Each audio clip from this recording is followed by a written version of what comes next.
Well, good morning. Had a pretty great evening here in the hotel. Would have rather been at my campsite, but this was a great backup. And I get to camp tonight and tomorrow night, so that's pretty cool. Checking in with everybody about the ride. It looks like there's still going to be some people riding out there today, so that's my plan. I don't know when and where we're going to meet, how far we'll actually ride. It might be the 12 miles from, I think, Aberdeen out there, but maybe Aberdeen's the name of the camp, and I'm just getting things confused. Either way, it's a city near there, or town, and it'll be like 12 miles.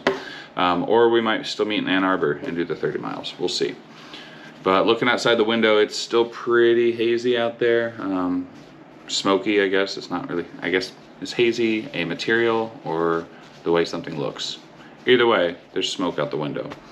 I'm going to try to get back out to a park before I meet anybody and do another activation, or try to activate, since last night was such a, yeah, I'll call it a failure. I still had a good time, despite breaking 2 pieces of equipment and not making a single contact.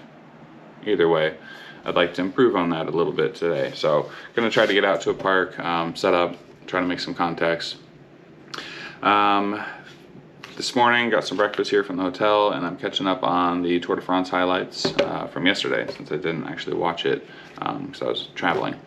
I'll check in with the live feed this morning as well to see where things are at. I like following the Grand Tours. So, well, I'm gonna eat and then probably get packed up here and then find my next location. So just checking in, and I'll see you down trail. All right, back on the road. Got some coffee at a local shop. That is one of the secrets or tips and tricks.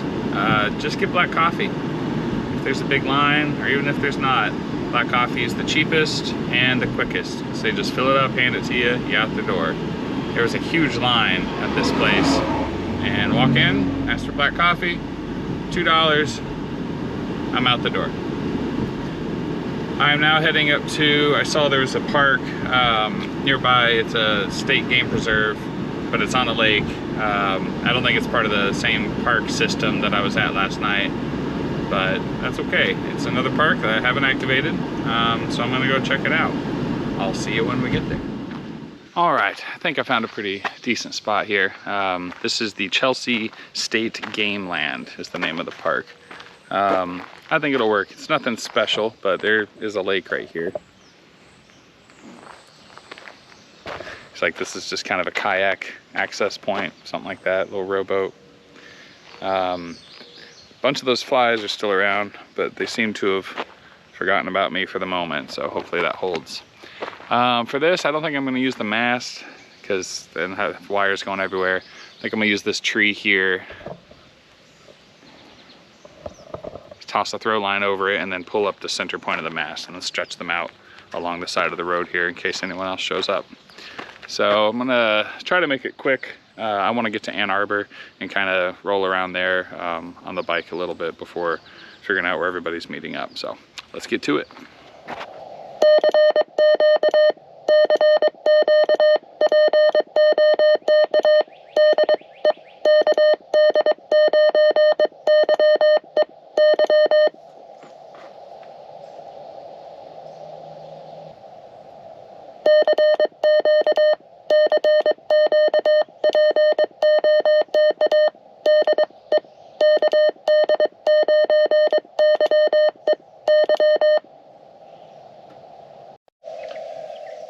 All right, switched to Mountain Topper, immediately made 1 contact.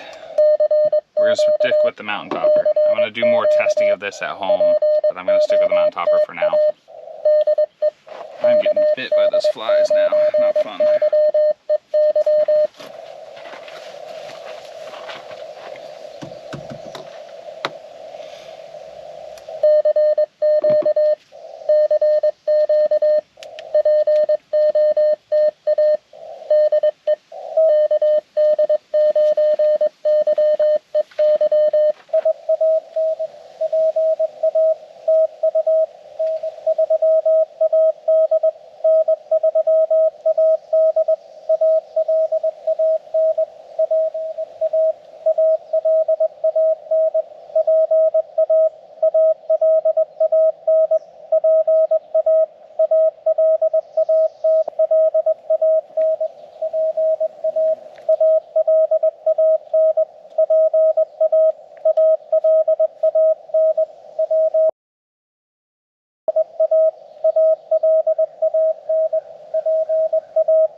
What is going on?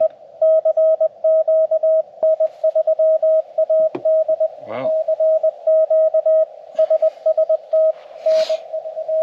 should I just move?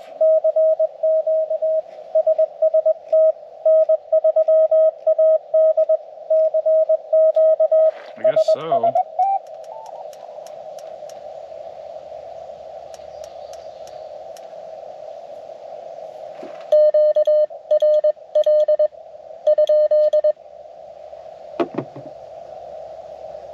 I don't know what that was. That was somebody just beaconing. That was like a conversation on record and then just playing. I have no idea what that was. I'm gonna move.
Alright, Kilo 6 India Kilo, Rhode Island. Thank you.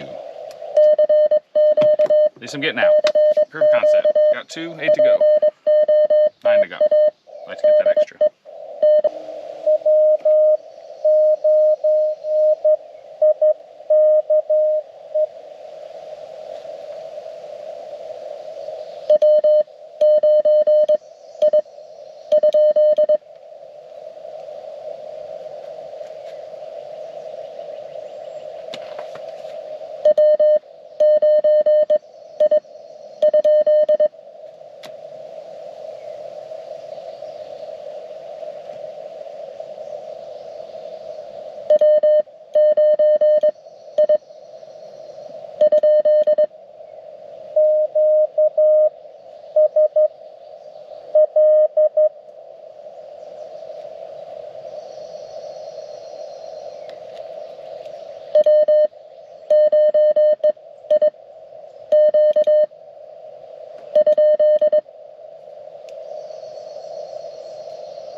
Is this Dwight?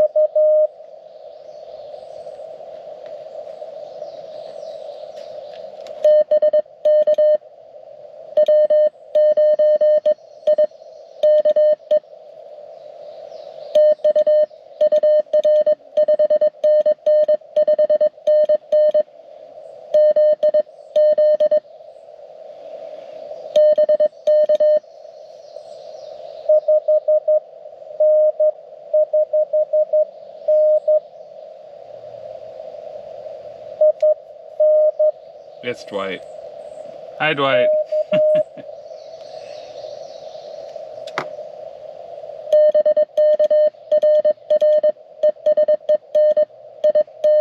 Hit him with a staggering Roger.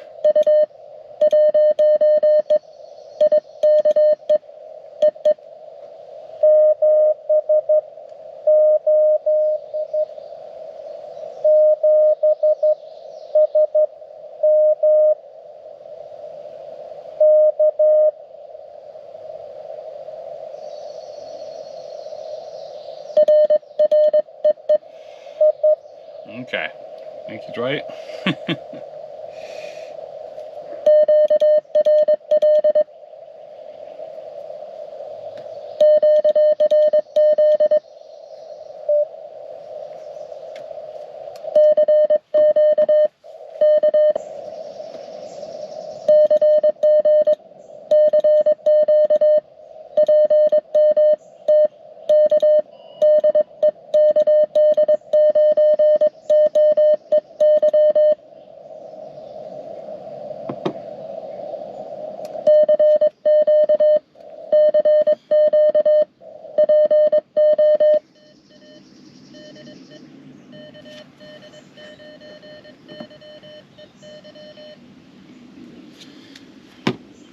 What? My mountain topper just died. Oh, I wonder if the battery's dead. Guess let's try swapping them. I guess when these things die, they die quick.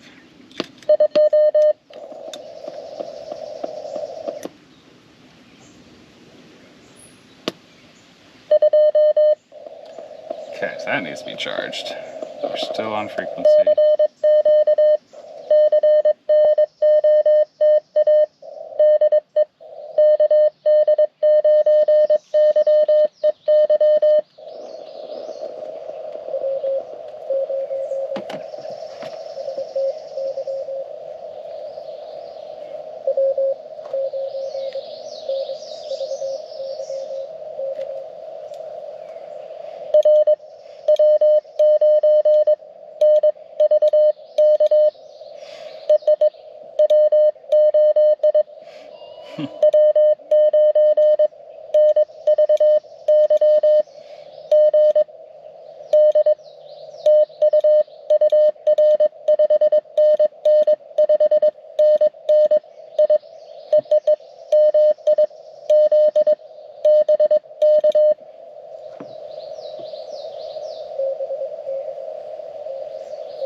So that was Dwight from back home and Joe, W9NBY from back home.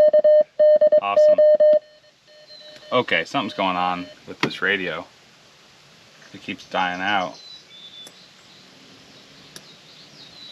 I guess both my batteries just died. Okay, that's not good. That means we're switching back to the Venus and hoping that everything works.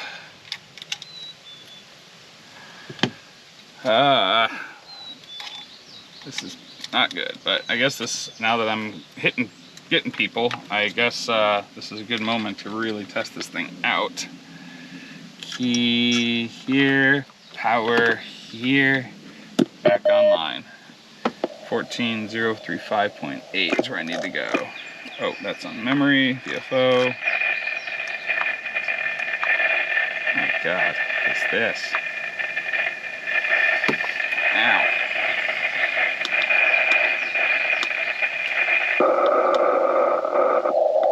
There. 14035.8.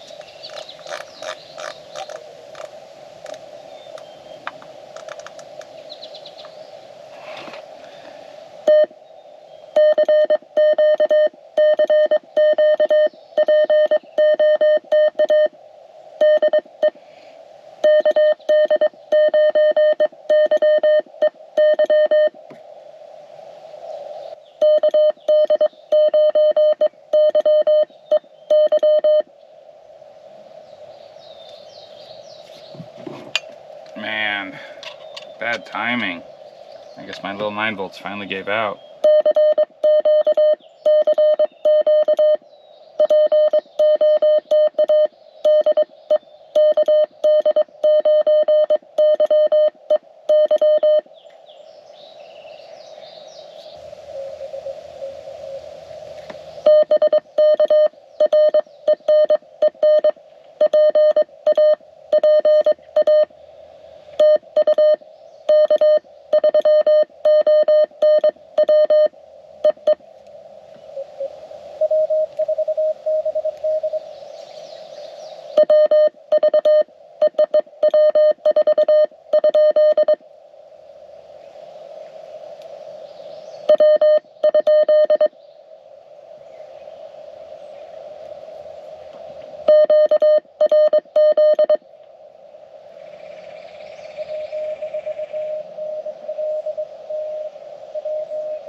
Sorry guys, it's hard to concentrate.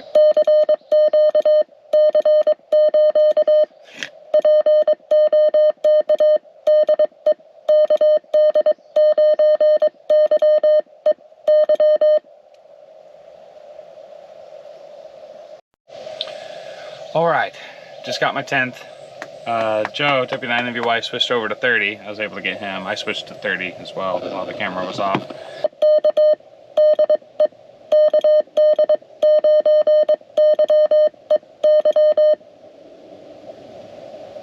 All right, I might call it here, folks.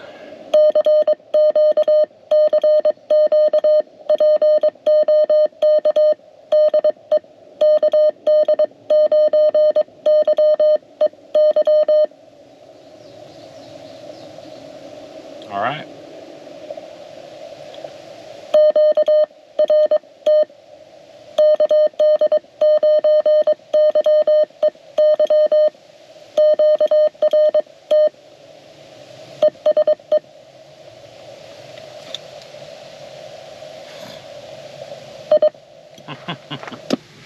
All right.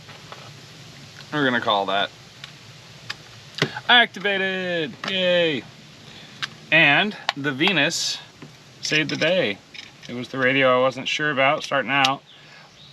I have no doubts in its capability. It was more that I had never used it, so without testing it, I wasn't sure. Mountain Topper, I know works. It's such a great radio, but both of my batteries died. At least I hope that's what was going wrong. I really hope that's what's wrong and that there's not an issue with the Mountain Topper itself. I treasure this thing. But, yeah, batteries died, switched back over to the Venus. I was able to complete the contact. So I think a solid 5 of the 10 that I got were with the Venus. I could be wrong, might be a few less. But either way, we made it work.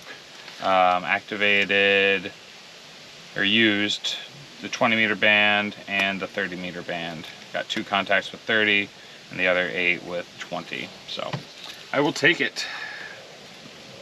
And got to talk to Ike from back home. He made a contact, and then Joe, W9NVY, made 2, one on 20 and one on 30. So awesome. Super happy that worked out. Now it's time to get packed up and then head over to Ann Arbor and check out Ann Arbor for a little bit and then figure out where everybody's meeting. Or I might just have to park and then ride out to the campsite by myself, but I'm hoping that's not the case.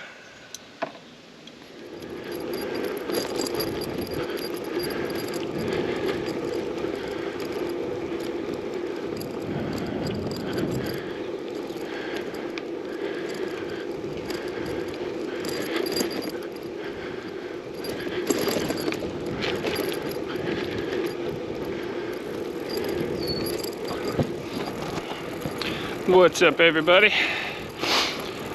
So I think there were several people already out at the campsite, and I don't know if anybody's gonna actually ride out today. So I just got on my bike and I'm heading out there right now. Looks to be about 12 miles, so less than my commute in the morning. Fully loaded bike on gravel is interesting, though, I will admit. I hadn't done that before. But awesome, I'm loving these roads so far. I'm looking forward to tomorrow with a less loaded bike, really getting at them, but I'm enjoying today already. The smoke's definitely still present, but it's kind of easy to forget about it when you're riding. But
this has been an absolute pleasure of a journey so far.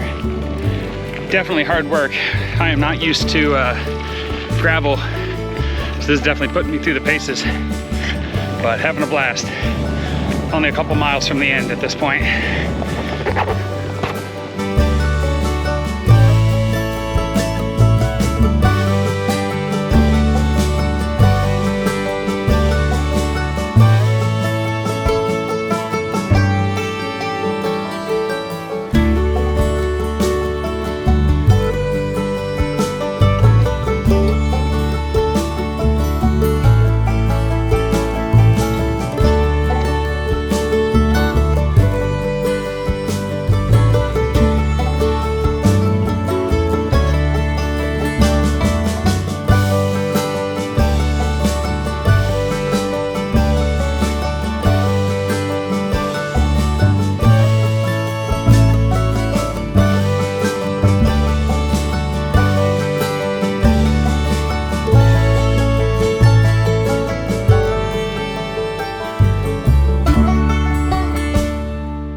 Good morning, everyone.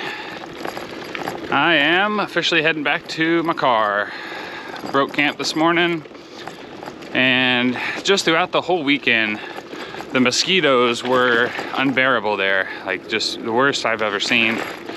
So I did not linger this morning. Decided to go ahead and get on the road and head back to the car. So I have about 11 to 12 miles back to my vehicle, and that'll be a wrap on this trip. Might hit up a park or a summit on my way home. There's one kind of on the way. We'll see how I feel when I get there, what kind of time I got. But for now, it's a beautiful morning.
right, back in the car and heading home.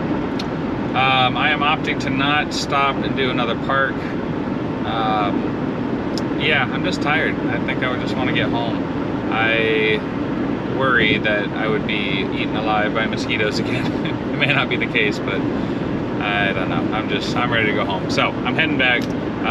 It was a wonderful, wonderful weekend. There were some challenges to overcome, especially from the start there with the smoke, and then having to change my plans about the campsite, having equipment break while trying to activate, failing to activate, activating successfully the next morning, and then starting my ride. Once I got going on the ride, I guess after the successful activation, everything just kind of fell into place. It was really great. The mosquito population was definitely like kind of a downer, but it didn't too much take away from the joy of everything. Lots of camaraderie, lots of talking about bikes and just chilling, having a good time. So it was a lot of fun. Met some really cool people. Looking forward to going back and doing some more. I was told about a couple of different events that happen up there throughout the year, and I'm definitely gonna keep my eye on those and try to participate as much as I can. Because the roads up there, the gravel, it's really nice. I'm definitely gonna seek out more gravel out where I'm in Bloomington, where I live, but I don't think it'll be the same. I think this is fairly unique up there. So definitely happy to have experienced it, and I'm also happy to be heading home. So I got about 4 hours of driving ahead of me, so I'm gonna keep on keeping on. But I'll probably check in before the video fully closes out. So for now, I'll see you in just a little bit. And just like that, I am back home. What an amazing weekend. I got to do so many fun things. Got to ride my bike, the best. Got to swim, that was really cool and refreshing after such a hot and sticky night in the tent. Got to meet some cool, awesome people. We got to do ham radio in a state park, 2 state parks actually. Yeah, all the good stuff, plus, you know, inhale wildfire smoke and get eaten alive by mosquitoes. But you gotta take the bad with the good. It's all part of the experience. Overall, excellent time. I will definitely be back next year. I really enjoyed gravel riding for the first time. That's first ride's obviously the longest, but 50 miles in gravel for my first ride, not bad. Not counting the ride out to the camp, which was about 11 to 12, but that was on a fully loaded bike. And then the 50-mile ride, I left all my camping stuff behind, and then the ride out this morning was the same 11 to 12 miles, again on the fully loaded bike. It did great. I'll show you the bike here. I put this all together. This is a 1996 Trek 820. I know you've seen it in some of my videos, but it's the Mountain Trek 820. Nothing fancy. This is a 90s era solid fork mountain bike. Solid suspension. There's nothing fancy going on here, but they're just workhorses. And what's really cool is you can retrofit them to fit modern components. Like this 1x11 Shimano Dior, I think it's M5100 drivetrain. It's the first 1x I've used, and I did notice that I never wanted another gear at any specific point. It had everything I needed right where it's supposed to be, and I loved only having to worry about one shifter. So I'm sold as far as off-roading, gravel, that kind of stuff on the 1xs. For my road bike, I'll be sticking with my compact Ultegra. I love it. The Brooks saddle did amazing. It was definitely not broken as much as it should be starting out, but I feel like it's getting there now. But I did not wear chamois the whole time, and I could go for another ride right now. I don't feel completely destroyed, so that was nice. So the bike did great, had an amazing time. Again, I'll definitely be back. Starting out, it was rough with that first activation. You'll have seen the footage at this point. Yeah, it's just a lot went wrong, but I'm glad it stopped there. And by the time I got to riding, I guess after the successful activation, everything started going right, so that was nice. But it's been a long day. I'm gonna get inside out of this humidity and mosquito-filled area, although it's not as bad as up north. Yeah, I appreciate you all following along. Be sure to like, subscribe, all that stuff. And as always, I'll see you down trail.